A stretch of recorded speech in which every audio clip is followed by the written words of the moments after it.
I saw a lot of people that were putting out takes about like, oh, this game doesn't deserve it. Who in chat actually knows about the Brawlhalla player base? I'm gonna shock some people here.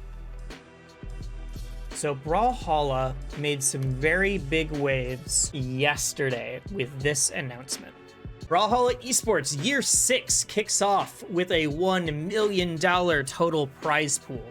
That means that Brawlhalla's prize pool is now the largest prize pool in FGC ever. And a lot of people were very upset. Or just didn't know. I saw a lot of like, lol, Brawlhalla's a bad game. Can't believe they're getting that kind of money. Like a lot of that kind of takes. I've never played it. I cannot talk about the game in that kind of way. But yeah, I saw a lot of Brawlhalla bad. This $1 million is not for one event. This $1 million is for a Winter Championships, a Spring Championships, a Pro Series, Summer Championships, Autumn, and then the World Championships. Whoa, that's crazy. We should get a Melee player to sweep it and give us the money. Yeah, that's what Blur said. And it made a lot of people mad because Blur worded it like an asshole. He didn't mean to. You could tell he was trying to backpedal. The insinuation was, if we just have a Melee player play this game, it's a bad and easy game. Melee deserves that kind of money. A Melee player could play this for 2 months and beat the players who've been playing this game for 6 years. This is esports year 6 for them. Come on. Yeah, a lot of talk about like why this is a big deal. And I saw a lot of people that were putting out takes about like, oh, this game doesn't deserve it. Who in chat actually knows about the Brawlhalla player base? So I'm gonna shock some people here.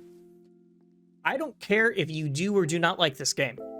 Brawlhalla is the largest fighting game in the world. I pulled up this data the other day, actually. This is the current 24-hour peak as of yesterday. DBZF had 3,000 players as their peak. Street Fighter had 3,000 players at their peak. Tekken had 2,400 players at their peak. Brawlhalla had 23,800 at their peak. Brawlhalla's peak in the last 24 hours was higher than Tekken 7 ever had at any point in the game. It was about the same as the peak ever in Dragon Ball or Street Fighter. And people are just like, oh man, Brawlhalla sucks. I can't believe anybody likes this game. I might not like it. I don't know if I like it. That's what I said. You might not like it. But man, people don't understand. This is a free-to-play game using the Fortnite model.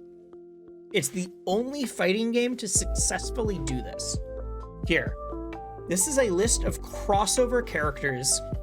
If you play Brawlhalla, you can play as 6 different Shovel Knight characters, 3 different Rayman characters, 4 different Hellboy characters, 3 different Adventure Time characters, 8 different WWE superstars. Have you ever wanted to play as Macho Man Randy Savage in a platform fighter? You got it. You can play as 4 different Steven Universe characters. You can play as Lara Croft. You can play as 3 characters from Ben 10. You can play as 3 characters from The Walking Dead. They are always adding more. I think at least 3 of those were from 2020. Obviously, Smash can't do this.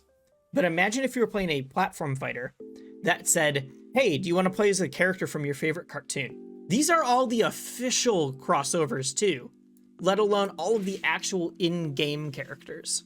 You can be Randy Savage and kill Finn from Adventure Time. That's so much cooler than the, I can't believe Sephiroth and Kirby are in the same game.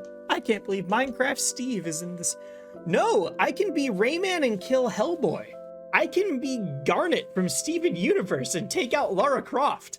And this is all using the Fortnite model. The game is free to play and you buy skins. As far as I know, it is not pay to win. You don't buy things that make you better at the game. You can buy skins, you can buy different stuff like that. And that is how they make so much money. People kept saying like, I can't believe it has $1 million in esports money. But people were saying this back when they were like announcing $300,000 events, which are still absolutely enormous. Some of those $300,000 events came before they were bought by Ubisoft. They were that successful as an indie game studio.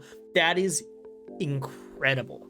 It's not a very visually crazy game. It runs on potatoes, which means it is free to play on PC, PlayStation, I assume Xbox, Switch, phone, what Fortnite did to BRs, how every BR needs to have a phone version now, whether it's PUBG Mobile or I think they're making one for Apex. All of those now. You can play, this is like the only crossover fighting game you can do with all of those. I can play it on my $200 laptop from 2017. I could probably download it and play it on my phone during this stream. I'm not going to because I don't want to play a fighting game on my phone, but I could do that. My work laptop could probably run it. My old MacBook from 2011 could probably run it.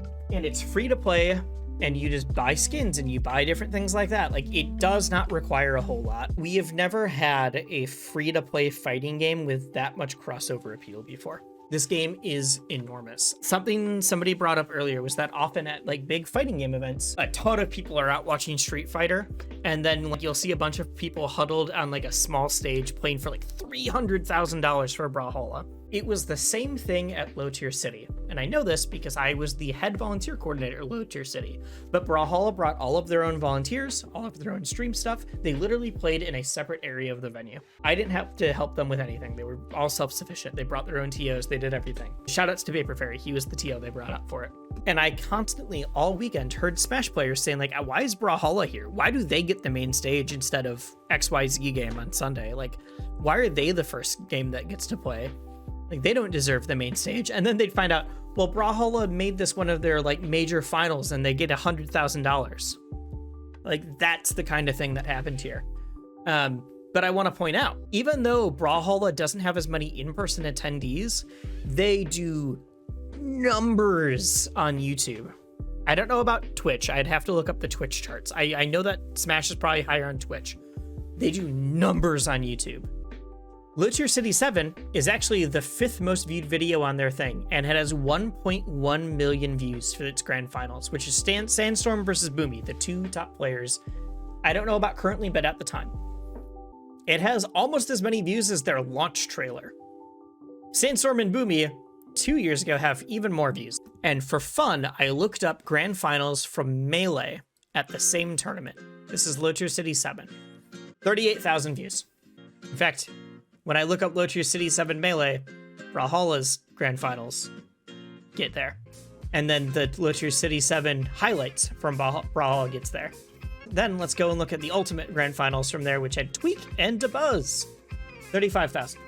Look up Armada Left Evo grand finals. You doubt it's up there too? You're probably right. Let's do it right now. Yeah, it has 22,000 views. This has 1.1 million. And Smashers not only ignore this game, but like actively talk trash about this game all the time. And I'm not in here to say you have to like Brawlhalla. That'd be dumb. That'd be a really dumb thing for me to say. But I think they are something that we should be aware of. You need to pay attention to Brawlhalla. Brawlhalla did what? Yes, exactly. The takeaways from this are, if you are a Smash player, just be cognizant of the games that you're comparing to. I saw a lot of takes on Twitter about how bad Brawlhalla was and how they don't deserve the money and the community they have. They are a community that has been pushing for 6 years. I don't care what game it is. If you are a community that has lasted 6 years, you are doing something right. Other takeaways. If Nintendo cared about Smash, we could be the largest esport in the world. I say that very hyperbolically. I don't know if it's actually the largest. We could certainly be up there. Imagine Nintendo caring. Yeah, I'm not saying that. I'm just saying like that's what dev support gets you. Is a very successful fighting game. The final thing is here is that every other esport at this point has moved to a free-to-play model. League, Dota, Fortnite. Obviously, Fortnite's weird for esports, but you know, whatever. Valorant, CSGO is free now too. Yep, Rocket League is free. They're all free to play, and they make their money on in-game cosmetics. Almost all of those also have like ways to directly support a team. I can buy a Cloud9 skin in whatever game. Brawlhalla does colors, so you can be like, I want to use the Cloud9 team colors, or tempo, or like whatever. I don't think there's a Cloud9 player who plays, but you get the idea. There's not a single fighting game that has successfully used this model. We shouldn't be hating on the one game to actually accomplish it. We've had a few try, and none have succeeded to the level that it could. It's one of the reasons I'm really excited for Riot's fighting game. It's one of the reasons I was really excited for Icon's, rest in peace. If fighting games want to get to that next level, we need to have a way to do that, to make it so that the barrier of entry is at the floor. I don't care if a fighting game on a phone would feel really bad. None of the pros are going to be playing the next big fighting game on their phone. But a kid who only has a phone will pick it up and play it if it's free. If the next Street Fighter was free to play and did all of this, it would be the biggest game, not in the world, but it would be the biggest fighting game ever. Ever. The next Tekken did this, it'd be the biggest fighting game ever. Riot's probably will be the biggest fighting game ever because it's Riot and because they're doing it in that way. Until we get something like that, we are going to have a cap. And especially until we keep relying on Nintendo. Yeah, that's what I got to say about Brawlhalla. Stop tearing down games that you don't know and don't understand. If you like the stuff that I'm talking about, I am an esports tournament organizer, a Smash commentator for Melee, PM, and Rivals, and I'm branching into some other games too. I don't know what yet, but we are doing a whole series about indie fighting games and I'm really excited about it. Additionally, I make content about indie games, so I figured the indie fighting games is a huge way to get some crossover there. If you like my stuff, I'd love a subscription. Free, easy, thank you so much. Right, if Shrek Super Slam was free to play and on PC, oh my god. Oh my god.